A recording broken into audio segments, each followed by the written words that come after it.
ገቢ የሀገራችን ኢኮኖሚ የጀርባ አጥንት የሆኑ ግዙፍ መሰረተ ልማቶችን የምንገነባበት እንዲሁም የህዝቦቻችን የእርስ በርስ ትስስር የበለጠ የምናሳለጥበት የእድገታችን መሰረት ነው።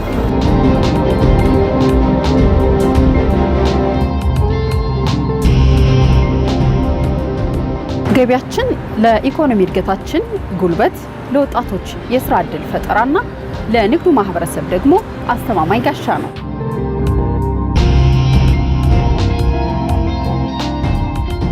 ታዲያ ገቢያችንን ምን ያክል በታማኝነት እናሳውቃለን? ስንቶቻችንስ ነው በወቅቱ የምንከፍል?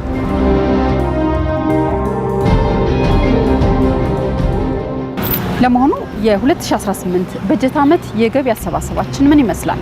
በሰኔ ወር አጀንዳችን በስፋት እንዳስሰዋለን።